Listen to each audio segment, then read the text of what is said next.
They said, we'll take you to court. We are using eminent domain. We are taking your property.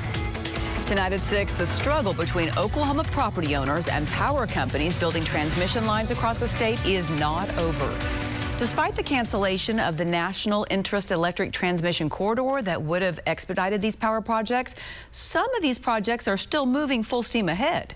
Thanks for joining us. I'm Lori Fulbright. And I'm Craig Day. One of the projects already under construction is the Sooner-Wekiwa project that will transmit energy from an OG&E substation in Noble County to a PSO substation in Tulsa County. In our Oklahoma Zone in Focus, we talked to property owners in the path of that project.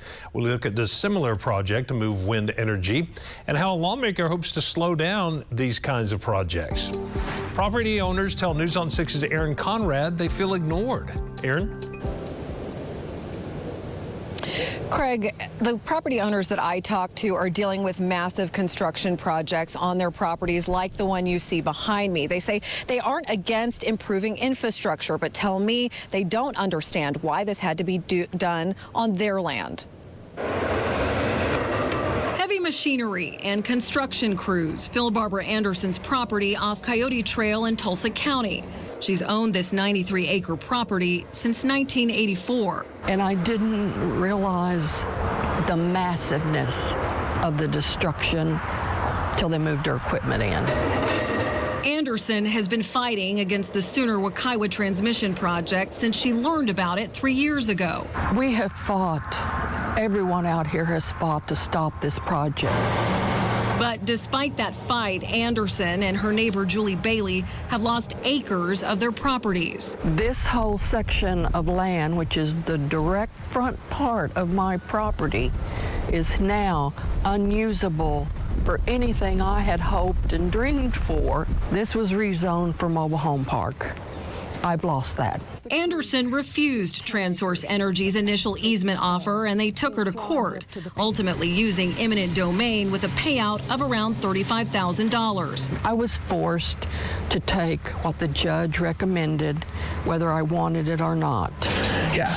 Bailey lives across the street and says she didn't have the money to fight for her property, which she says has been in the family for 40 years. She says the project took 3.5 acres and paid her about $30,000 per acre. Is it worth it? No. That's why I said they've taken control, and, you know, it's like sell your soul. I guess I don't know, but no, it's not worth it. Like I said, I don't have the ability to run livestock here like I used to. It's taken away some ranching areas for me, hunting. So it's taken things that are priceless, you know. Anderson and Bailey say while they've lost their fight, they want others to know what's coming. They want to keep it very quiet, the companies putting these in. Contact your neighbors, have meetings, write every person, because the destruction is not minor. It is massive, and I don't want this happening to anyone else. Craig, Anderson tells me that she wrote her local lawmakers numerous times, including Attorney General Gentner Drummond. She says she never heard back. Aaron Conrad reporting live. Thanks, Aaron. We just heard back from TransSource, the company building the Sooner-Wekiwa line.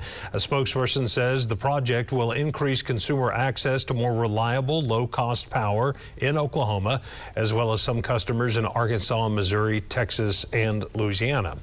They added it will lower operational costs and enhance grid reliability. Another energy transmission project in our area is set to bring wind energy to other parts of the state. The Cimarron Link from Illinois-based company Eminent will stretch from the Panhandle to Tulsa County. The company has negotiated easement agreements with landowners and secured more than half the land needed for that 385-mile-long project. Both of these projects are different than the U.S. Department of Energy's plan to create a national interest electric transmission corridor through the state of Oklahoma. The Delta Plains corridor would have made it easier for companies to build these projects. That proposal was opposed by state lawmakers as well as the Oklahoma Attorney General. As Aaron mentioned, we did reach out to Attorney General Gentner Drummond about the Sooner-Wekiwa project. A representative from his office now says Oklahoma law currently permits these types of projects, so the Attorney General does not always have a legal basis to intervene. It's worth noting that AG Drummond's comment against Delta Planes was part of the legal process of public comment.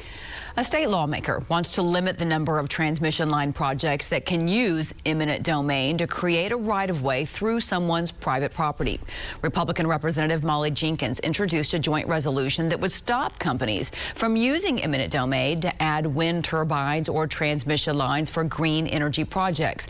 It would also apply to green energy projects that get more than 3% of their funding from the federal government. Property rights are, one of the foundations of America, and we can't just have large corporations coming in and usurping the rights. If that resolution is passed, it would then go to the voters as a state question that would amend the state constitution.